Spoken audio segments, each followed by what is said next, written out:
Salut tout le monde, soyez les bienvenus sur la chaîne du Pauvre Fou pour une nouvelle vidéo du Petit Collectionneur. Avant de rentrer dans le top du jour, je vous propose une mise en contexte qui va vous aider à comprendre comment fonctionnent ces top figurines.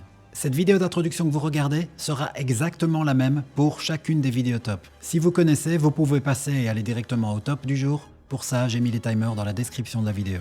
Pour commencer, il me paraît important de vous rappeler que des éliminatoires ont eu lieu fin décembre dernier. Je vous ai présenté pas moins de 344 figurines issues de ma collection, elles étaient réparties dans 12 gammes différentes, et je vous ai invité pour chacune des gammes à élire 3 figurines, en n'oubliant pas de les classer de 1 à 3. La répartition des points fonctionne un petit peu comme à la Star Academy ou à l'Eurovision. Il y a donc le vote du public, c'est vous, et celui du jury, c'est moi. Vos votes cumulés équivaudront à 50% des points attribués à la figurine, je me charge des 50 autres pourcents. Il y aura 3 formats de top, des top 3, des top 5 et des top 10. Comment est-ce que je décide si je fais un top 3, un top 5 ou un top 10, me direz-vous? C'est simple. Les top 3 concernent les gammes où je possède moins de 20 figurines. Les top 5, ça concerne les gammes où j'en possède entre 20 et 49. Et enfin les top 10, ce sont les gammes où je possède plus de 50 figurines. Afin de vous expliquer comment se déroule l'attribution des points, je vais prendre un exemple, disons la gamme Tortue Ninja Cartoon. Disons qu'un des participants a donné 3 points à Leonardo, qui lui classe donc numéro 1, 2 points à Raphaël qui lui classe numéro 2 et 1 point à Donatello qui lui classe numéro 3. Ensuite, je récolte tous vos votes, j'accumule les points et on arrive par exemple à un classement du type 1 Shredder avec 15 points, 2 Leonardo avec 13 points et disons 3 Donatello avec 11 points. Admettons que nous sommes dans le cadre d'un top 3 pour faire simple avec l'exemple, ça fait que Shredder aura 10 points, Leonardo qui est deuxième 6 points et Donatello 4 points. Comme je vous l'ai dit plus tôt dans la vidéo, j'interviens pour 50% des points, et disons que j'en attribue 10 à Splinter, 6 à Leonardo et 4 à Michelangelo. Après, qu'est-ce que je fais? Eh bien tout simplement le cumul de vos votes et des miens, et dans ce cas-ci nous arriverions à Leonardo qui gagne avec 12 points, suivi de Shredder et Splinter avec chacun 10 points. Voilà pour l'exemple. C'est un exemple qui vaut pour un top 3. Si c'est un top 5, alors je vais reprendre forcément les 5 figurines qui ont obtenu le plus de points aussi bien chez vous que chez moi, et l'attribution est la suivante. 10 points pour le vainqueur, 8 points pour le deuxième, 6 points pour le troisième, 4 points pour le quatrième, et enfin 2 points pour le cinquième. Et comme vous le savez à présent, il y aura aussi des top 10, où là c'est très simple, je reprends donc forcément les 10 figurines ayant obtenu le plus de points dans vos votes, je ferai pareil de mon côté, et là on donne 10 points au vainqueur, 9 points au deuxième, etc. jusqu'à donner 1 point au dixième. Il y aura bien sûr de temps à autre des égalités, mais je vous expliquerai au sein de chaque vidéo, quand ça se produira, comment je m'y suis pris pour départager les figurines. J'en profite bien sûr au passage pour préciser que s'il y a des choses que vous ne comprenez pas, n'hésitez pas à me les demander dans les commentaires. Il y a donc en définitive 12 vidéos top qui vous sont présentées, une pour chaque gamme. Au sein des vidéos, je vous proposerai une présentation sommaire de chacune des figurines présentes dans le top. Ça fonctionnera un peu comme des sortes de mini-reviews où j'irai directement à l'essentiel, je me concentrerai sur les points forts des figurines. Bien sûr, il n'y aura pas qu'un caractère technique et émotionnel dans les présentations. Quand l'occasion se présentera, je vous ferai part de ce qui a motivé certains de mes choix, et je vous inviterai à faire vous de même dans les commentaires, pour peu bien sûr que vous vous reconnaissiez dans les choix des tops. Si ce ne sont pas des figurines pour lesquelles vous avez voté, je comprendrai que vous passiez votre tour. Un petit mot à présent sur le top 20, la grande finale. Ben oui, ces vidéos top ne sont pas des fins en soi. Tel que je l'avais exprimé dans la vidéo d'annonce de décembre dernier, l'objectif est d'élire parmi les 344 figurines de ma collection, la figurine ultime. Pour ce faire, les figurines les mieux classées de chacun des tops seront sélectionnées. Quand il s'agit d'un top 3, seule la gagnante sera sélectionnée. Quand il s'agit d'un top 5, les 2 meilleures figurines seront envoyées en finale. Et quand il s'agit d'un top 10, ce sont les 3 meilleures figurines qui seront sélectionnées pour la grande finale. Afin d'établir le top 20, je ferai bien sûr de nouveau appel à vous. Je vous demanderai d'élire les 5 figurines que vous préférez, de les classer de 1 à 5, et le total de vos votes équivaudra pour 50% des points attribués aux figurines. Et forcément, je m'occuperai des 50 autres pourcents. Le rappel des gammes en lice avec pour chacune le nombre de qualifiés pour la finale. Il y aura tout d'abord la gamme des Tortues Ninja du film de 1990. Ce sera un top 3 et il y aura donc un qualifié. Ensuite, ce sera au tour des Dragon Ball et Sage Figuarts, un top 10, 3 qualifiés. Ensuite, la gamme Jurassic Park de Kenner, un top 3, un qualifié. G.I. Joe Reaction, top 3, un qualifié. Les Sensei Amid Close, top 5, 2 qualifiés. Les Tortues Ninja Playmates des années 80, top 3, 1 qualifié. Ensuite vient la catégorie des gammes diverses avec un top 5 et donc 2 qualifiés. Je vous expliquerai au sein de sa propre vidéo pourquoi cette catégorie existe. Vient ensuite la gamme des maîtres de l'univers Revelation, top 3, 1 qualifié. Les G.I. Joe Hasbro des années 80, top 10, 3 qualifiés. La gamme NECA Movies, top 3, 1 qualifié. La gamme Captain Tsubasa de Great Toys, top 3, 1 qualifié. Et enfin, les Tortues Ninja du cartoon de 87, top 10, 3 qualifiés. Afin de conclure cette longue introduction, je vous propose le calendrier de publication de chacune des vidéos. Ça commence le mercredi 31 janvier avec les Tortues Ninja du film de 90. Le rythme sera assez soutenu. Ce sera une vidéo par semaine, mais pas pendant 12 semaines, mais pendant 14. Il y aura 2 breaks après chaque lot de 4 vidéos. Je vous précise déjà que le 8 mai, je publierai la vidéo d'annonce pour participer au top 20. S'en suivra un break de 3 semaines, le temps que vous me donniez d'une part vos votes et puis d'autre part le temps que je fasse les comptes et puis que je produise les vidéos forcément. Le top 20 sera quant à lui présenté en 4 vidéos, ça démarrera le 29 mai pour se terminer le 19 juin, et le 26 juin ce sera la vidéo de conclusion. J'ai terminé, on peut à présent passer au top, et je rappelle, si vous avez des questions, n'hésitez pas à aller me trouver dans les commentaires, je me ferai un plaisir de vous éclairer. Dernière, vraiment toute dernière info, dans la description de la vidéo vous trouverez le timer pour chacune des positions du top. Je vous remercie de m'avoir écouté, c'est parti pour le top du jour.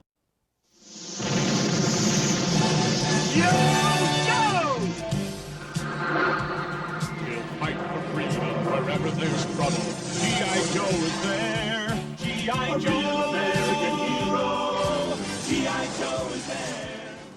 Le passif de la gamme G.I. Joe Reaction sur la chaîne, ça va être très court. J'ai fait une review de gamme dans le cadre de la rubrique du petit collectionneur. C'était le LPC numéro 8, un double épisode. Mon objectif était de recenser les principaux points positifs et négatifs que présente cette gamme, et à cet égard, je me basais essentiellement sur ma propre collection en guise de point de repère. Je me suis lancé dans cette gamme courant 2021. Elle était encore récente et l'argument principal qui m'a séduit, c'est que les figurines sont raccord avec le dessin animé de 83. 83 est sa date d'origine américaine. Nous l'avons connu en 1987 au Club Dorothée. L'aspect qui me fascinait le plus dans ce dessin animé, c'était de voir en images, en mouvement, en action, en narration, tous ces personnages qui me faisaient rêver au sein de la célèbre gamme de jouets G.I. Joe des années 80, que je collectionnais bien sûr comme tous les gamins de l'époque, et que je vais bien entendu chroniquer dans le cadre d'un top figurine. Ce sera un top 10. Le 9e top, c'est pour dans quelques semaines. On y reviendra plus en détail à ce moment-là. Ce que j'aime encore aujourd'hui dans ce dessin animé, c'est son style plutôt réaliste, que ce soit dans les narrations, même s'il y a bien sûr du fantastique qui s'invite dans certains éléments de l'intrigue.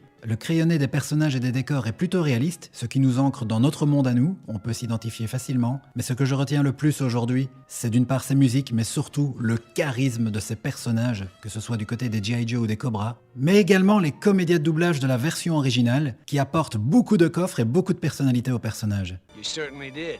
By that much. Oh, come on, Duke. Where's your spirit of adventure? Yes, truly exotic substances, Destro.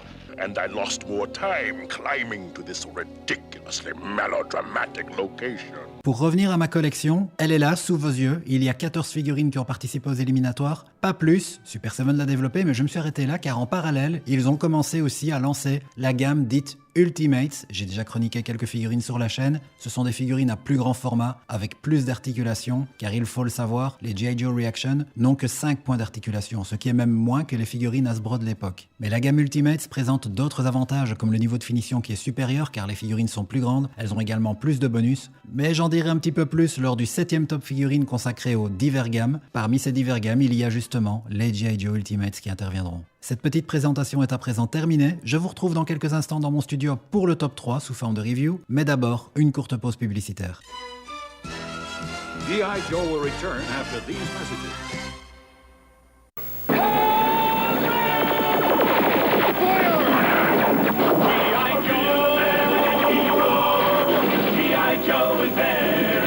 The exciting adventure continues as G.I. Joe battles the evil and sinister forces of Cobra Monday through Friday.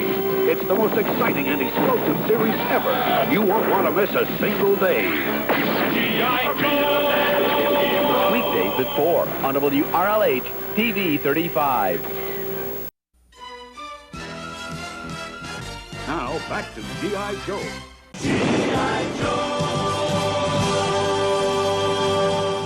En troisième position dans ce top, nous retrouvons Storm Shadow, un des personnages les plus emblématiques et les plus populaires de la franchise des G.I. Joe, et ce, quel que soit le support, et aussi un de mes personnages préférés. Il est classé aussi bien dans votre top que dans le mien. La gamme des G.I. Joe Reaction n'est pas parfaite, mais s'il y a un point sur lequel elle est homogène avec chacune de ses figurines, c'est la qualité de sa prise en main. Les articulations sont agréables à manipuler, et par-dessus tout, le plastique est très agréable. Il renvoie une sensation de solidité, il est très lisse, très doux. De ce fait, c'est pas sur ce plan-là que je vais pouvoir départager les figurines. En ce qui concerne Storm Shadow, et donc en ce qui me concerne, il y a une raison purement affective. C'est un cadeau que Miss V, ma compagne, m'a offert pour mes 40 ans. C'est pour cette raison purement subjective que je l'ai directement hissé dans mon top 3. En dehors de ça, le sculpt est plutôt bon. Bien sûr, il faut garder à l'esprit que ce sont des figurines qui ne font que 9 cm et demi. On ne pourra donc pas avoir le même niveau d'exigence quant à la ressemblance avec le personnage du dessin animé. Néanmoins, on le reconnaît bien, et je trouve que la première qualité esthétique de cette figurine, c'est le blanc immaculé si caractéristique de Storm Shadow. Il est bien respecté. La tunique est très propre à ce niveau-là. Il y a quand même un minimum de détails, on le voit dans la ceinture, le sculpte du logo Cobra. Il a été bien reproduit. Et pour une figurine Reaction, il a pas mal d'accessoires. Ça, c'est plutôt sympa. Ils ont quand même pensé à reproduire ces deux sabres, l'arc à flèche qui peut rentrer dans l'étui. Voici donc son étui. Et du point de vue de la manipulation des armes, là où c'est le bas qui blesse chez d'autres figurines, on peut facilement les enlever et les remettre dans ses mains. Voilà. Ça, c'est un bon point pour lui. Et par ailleurs, je vous montrais l'étui, on peut sans problème lui ranger ses sabres. Et hop. Et voilà. Ça rend plutôt bien. Donc générosité en accessoires. Ma foi, il n'y a pas grand chose à redire sur cette figurine, si ce n'est que l'arc est fragile. Voilà, à peine l'avais-je déballé de sa boîte, qu'il s'est cassé. Mais comme vous voyez, avec un petit peu de patience et de doigté, il y a moyen de réaligner les deux bouts, et du coup, l'illusion passe. Mais tout de même si c'est une figurine à 20 €, c'est le genre de choses qui ne devrait pas arriver. Passons à présent au numéro 2.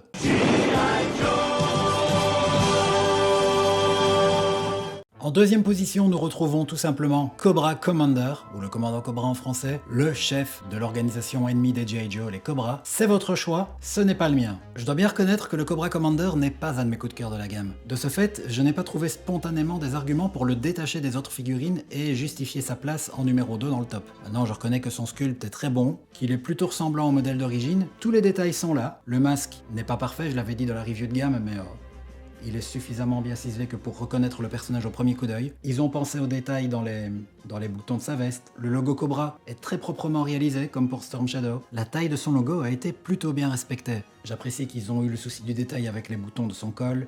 La ceinture est également plutôt bien réalisée. Et j'aime tout particulièrement le côté moulant de sa tunique, de son pantalon. On voit bien le sculpte de ses jambes. Et ma foi, ce qui ne gâche rien, le beau bleu pur de sa tunique est bien reproduit également. Passons à présent au numéro 1 de la gamme G.I. Joe Reaction. G.I. Joe will return after these messages.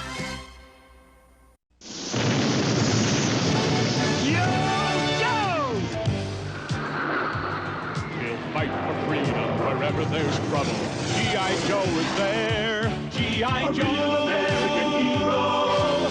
G.I. Joe is there. G.I. Joe battles Cobra in 5 exciting new adventures. The sky explodes with action in Countdown for Zartan. Commander! Our hero dares to invade the enemy's fortress of evil and Cobra's creatures. A blazing ambush in the air, red rockets glare. The planet is dealt a crippling blow and Cobra stops the world. And a battle of high-tech tension, satellite down.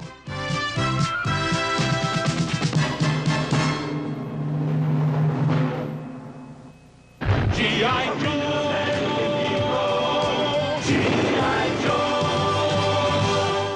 Available at stores everywhere.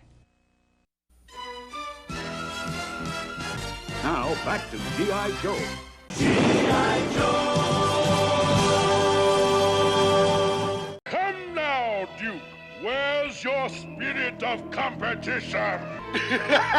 I have no time for childish games. Nothing undermines our cause more greatly than failure to execute our threats. The world has denied my commands. Let them learn the consequence of insolence.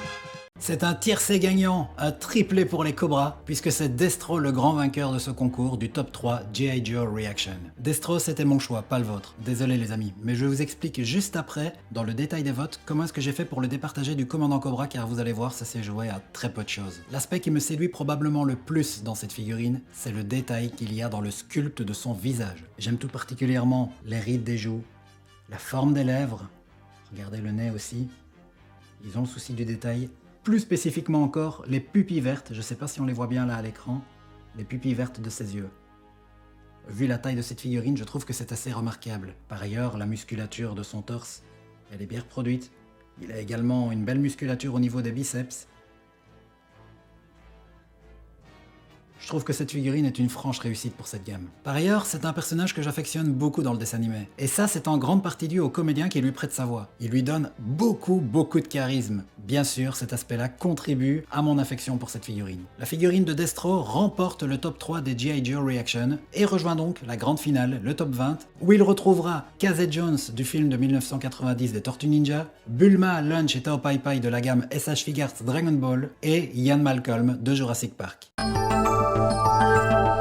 Tout d'abord le détail de vos votes. Cobra Commander avait gagné assez facilement, il a cumulé 16 points devant Baroness avec 10, puis Storm Shadow 9, c'était assez serré. Snake Eyes était pas loin également avec 8 ainsi que Duke. En donnant la pondération que je vous ai expliqué en début de vidéo, Cobra Commander a 10 points, Baroness 6 points et Storm Shadow 4. En ce qui me concerne, voilà, vous l'avez compris, c'est Destro qui a gagné avec 10 points, suivi de Scarlet avec 6 et Storm Shadow avec 4. Storm Shadow est la seule figurine commune à nos deux classements. Si on fait le total de nos points, nous avons donc Destro et Cobra Commander avec 10 points, puis Storm Shadow avec 8 points, et les deux figurines féminines avec seulement 6 points. Enfin seulement, c'est quand même pas mal, elles étaient toutes proches du top 3. Qu'est-ce qui fait que j'ai départagé de la sorte Destro au détriment du commandant Cobra? Eh bien, Destro arrive 6ème dans votre classement, avec 7 points au passage, tandis que chez moi, le commandant Cobra n'arrivait que 9ème. Et bien sûr, je vous rassure, j'ai fait mes propres tops, sans avoir encore fait le décompte des points de vos votes. Je ne savais donc pas du tout où se situeraient ces figurines-là, ni qui serait à égalité avec qui. Disons que c'est le seul critère que j'ai trouvé pour les départager. Dans le cas d'un top 3, il ne peut y avoir qu'un seul qualifié pour la grande finale. Si ma foi ils étaient deux, bon, ça aurait moins d'importance, ce ne serait juste que pour la symbolique. C'en est terminé du top 3 des G.I. Joe Reaction. Je vous invite bien sûr maintenant à me retrouver dans les commentaires afin de me donner votre avis. Est-ce que vous vous retrouvez dans ce top si vous avez voté? Si vous n'avez pas voté, pour qui auriez-vous voté? Je remercie donc tous les participants de ce top, et bien sûr, vous là qui regardez cette vidéo. Et je vous donne rendez-vous dans 2 semaines pour du lourd, du très très lourd, puisque ce sera le top 5 des Senseiya Midclose. D'ici là, portez-vous bien, et à dans 2 semaines les amis. Ciao!